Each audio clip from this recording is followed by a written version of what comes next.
Hey everybody, happy Friday and welcome back to Reach Out Reptiles. My name is Garrett and in this week's video, I want to talk to you about what is the biggest threat to the dwarf and super dwarf industry today.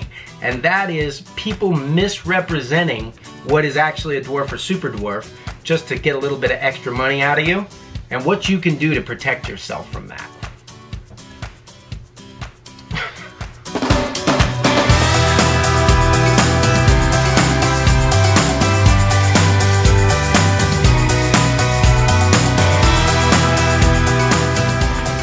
Okay, now the reason I'm making this video is because a lot of people like to call me and they say, hey Garrett, we trust you, we like your super dwarf stuff. What do you think about so and so that's offering to sell me a super dwarf as well?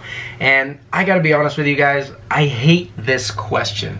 I hate it. I have enough challenges and competition as it is inherent in what I'm trying to do with these animals that I don't have to worry about what other breeders or sellers are doing. Number one, I'm either breeding extremely rare locality animals trying to preserve bloodlines that come from halfway around the world that I no longer have legal access to because of importation bans where I live. So that's very difficult.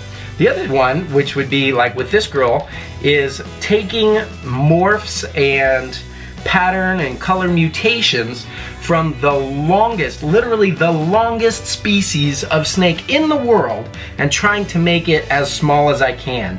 It's basically bonsai art with reptiles. Whoa, girly girl. And bonsai takes time. So my greatest competition is life itself, working against these kinds of things.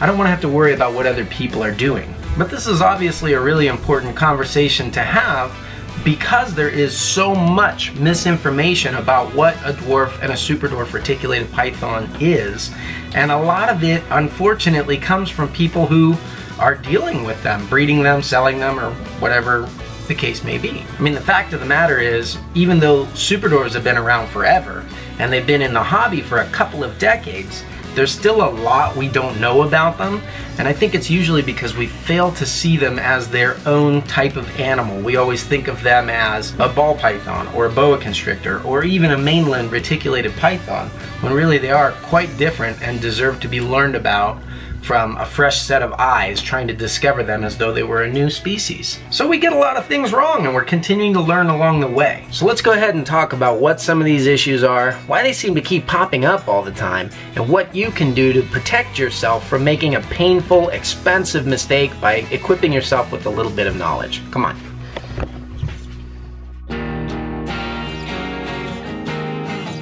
This particular mistake is critical, and it's been plaguing the super dwarf and dwarf community since the beginning of these guys being discovered and brought in.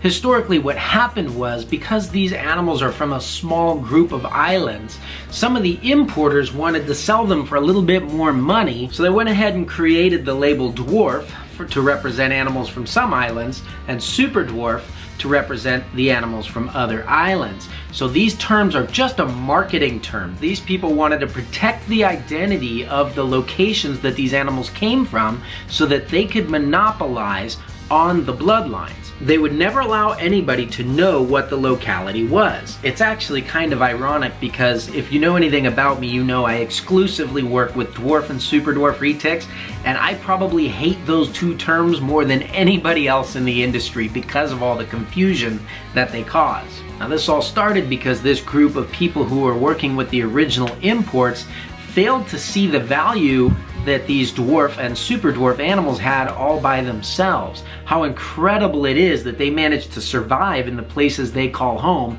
and adapt to that environment, and just how needed it would be to own an animal from a bloodline of such survivors. I'll go ahead and quote one of the godfathers of the reptile industry here. That's Eugene Bissett.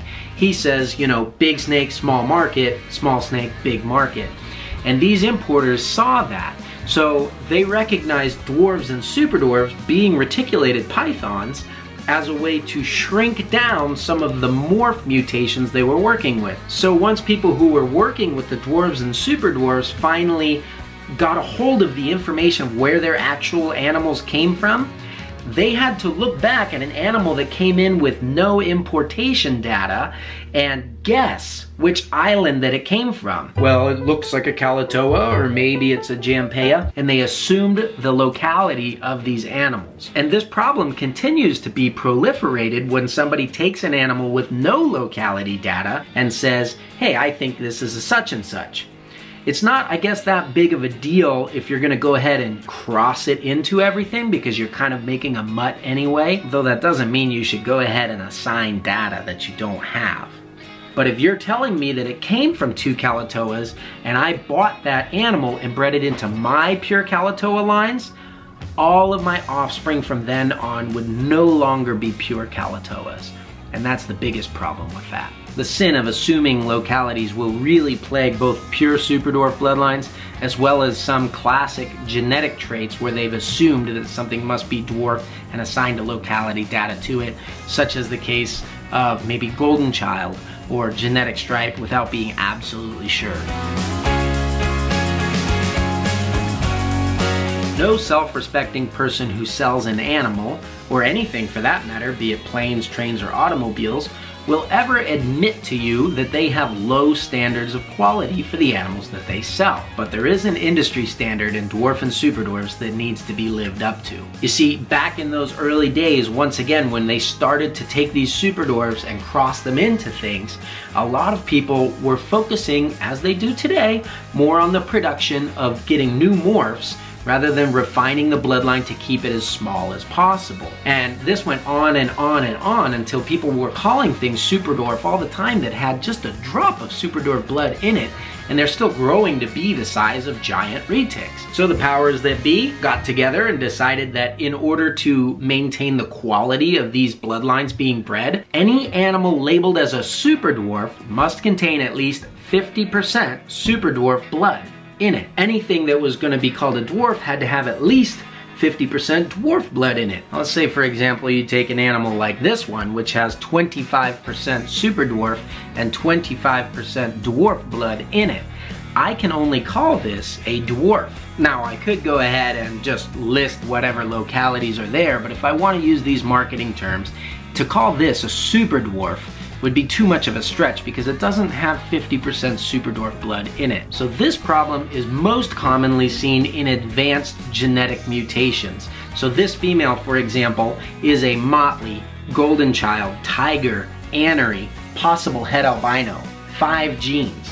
To get all those genes, possibly 5 genes anyways, to get all those genes into a super dwarf would take decades. So people do this unethically as a way to gain a competitive edge with their animals without putting in the time and hard work that it takes to actually achieve those higher percentages.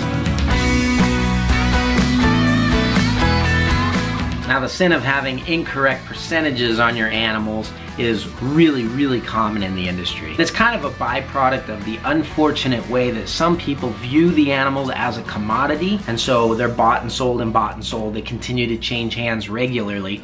And it's kind of like that old game of telephone where a little bit of miscommunication happens every time the message goes from one to the next. The locality percentages get all mixed up. You want to have good data, and it's always best to buy directly from the breeder, if at all possible, so that they can set you straight on this stuff. Now, this one's actually extremely common, but it's pretty easily avoided because it's usually committed by either people that are totally amateurs or they have very loose standards for quality, which is not the kind of person that you want to be buying a dwarf or super dwarf reticulated python if the eventual size of your animal is at all important to you. You'll see this on social media every day. I have this animal, it's 3 years old, it's very small, so it must be a dwarf or a super dwarf. They go ahead and then sometimes will guess, assume the locality, attach it to that animal, and sell it as that. Sometimes they're literally just rescuing things, flipping them and selling them. And with rescues, you know, those animals are underfed and malnourished, and they're thinking, hey, this is really small, it must be a super dwarf. You're thinking you got 100% super dwarf, and actually what you got is a starved out animal. But there is one more instance where this happens among professional breeders. and it's when an original wild-caught morph is imported. See, a lot of times with imported animals, that animal has already traded hands many times and has kind of been stunted during its growth. And so, or they just don't like to eat captive diets, they don't thrive well, so they don't grow very much. So it was kind of funny, once dwarfs and super dwarfs came onto the scene, it was assumed that a whole slew of new morphs were from dwarf and super dwarf localities, just because of their size. And the problem with morphs is, because it usually covers over the colors and patterns and things that we use to identify some of these localities, you can think it's anything you want. Now this last sin is one that I'm trying to save you from with this video, and it comes back to a lot of stuff I've already talked about, and it's just breeders that have a lack of understanding about the bloodlines that they're working with. Okay, this is really, really, really bad when you consider something like a dwarf or a super dwarf. Again, it's not a morph that you can just easily make. It's a trait that has to be selectively bred for intensely over time.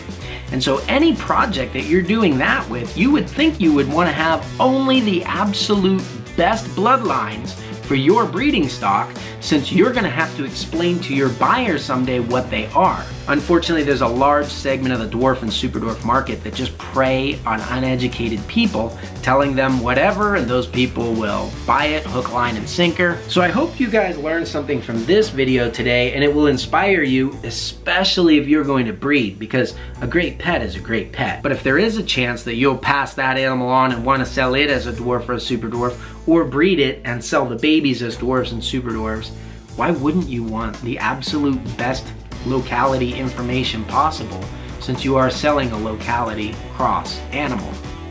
Well, that's it for me, guys. I hope you have a great weekend, and do not miss our next Talk 'em Up Tuesday. I'm gonna kind of like loosen the definition of what a Talk 'em Up Tuesday is here, and instead of talking up only people, I may talk up certain types of animals as well. So this should get pretty exciting. Hang on to your hats. Have a great weekend.